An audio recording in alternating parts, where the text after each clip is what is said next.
Ayun, nasa may ilalim. So, nasa may ilalim lang ang tama niya. Nakailang shots na tayo para mahanap yan. So, nasa may ilalim.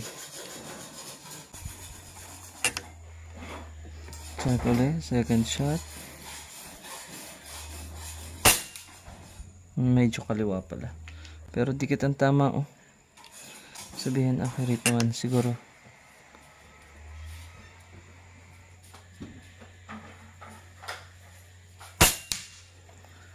Wasak ang ibon pag tinamaan.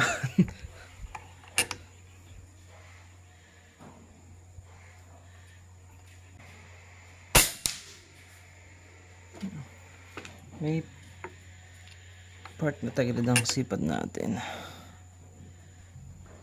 Ito yung tinamaan kanina. Mahangin. Talsik. So yan yung tama niya. So itong unit natin, kakaano pa lang nito. Kakalabas pa lang ng shop. Well, hindi pa to na kumbaga nagagastardo ang kanyang barrel. So mga paon ng labas pa lang ng barrel to.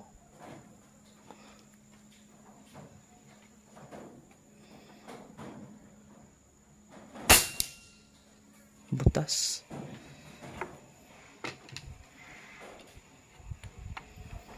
Okay. So stop recording tayo kasi magsaset up ako ng mas malayo.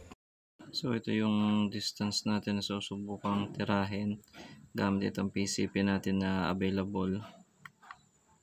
So sa tansya ko, kung hindi nakakabit dito sa camera, nasa 100 yards lang yan. So syempre lumilikot pag kiniklik kaya nagbabaka yan. Mga ganyan distance lang yan. Okay, so andun siya. Yun yung parang stick na yan na nasa gitna.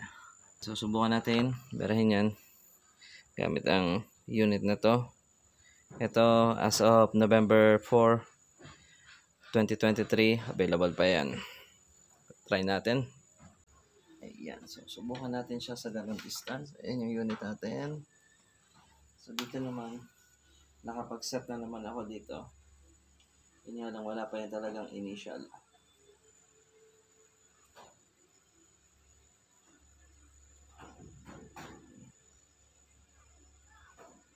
Medyo malayo lang din talaga. So ang zoom natin ay nasa 22 almost. So doon na natin. Wala, konti na lang dinagdag. Okay, so may bala na tayo. Una natin gagawin na alamin natin yung pellet drop. Nakasira ito sa 50. So kung alam mo yung maging drop, ikakalculate na lang natin yun. So first shot. Dapat tumama yun sa papel. Ayun. Kung ito yung sipat natin, pumatak siya sa may gilid ng 12. Kaliwa. Ito. Yan, dyan siya pumatak. So sa sukat natin na nandito. Ayan, sa sukat natin na yan. Dyan siya pumatak. So try natin another shot.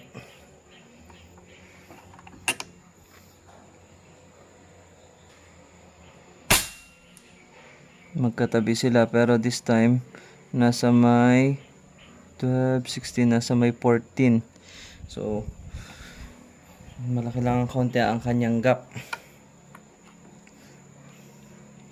So try pa tayo ng isa kung anong kanyang performance sa ganyan kalayo.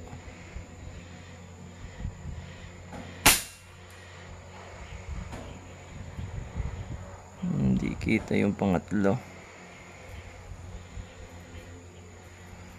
Okay, so hindi ko kita yung pangatlo. Wala namang hangin.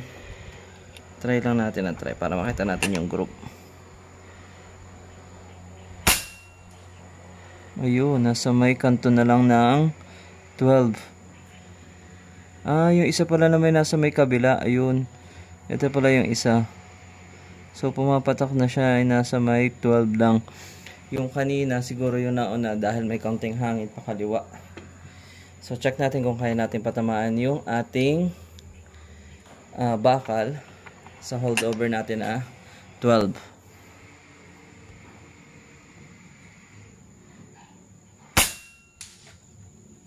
Galing nyo ba?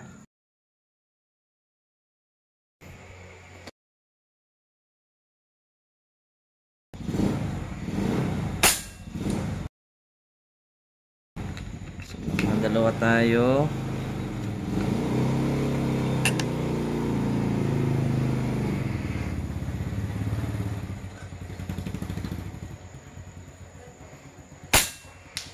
Tatlo.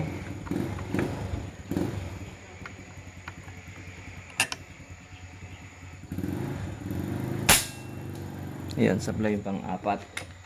So, nakatatlo tayo sa ganong distansya.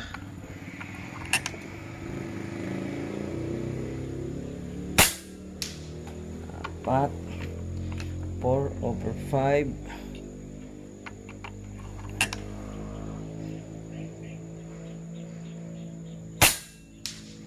5/6. Pwede na yun. Ay naka 5/6 sa ganon distansya, 101 yards. So, palagay ko sulit pa rin ito.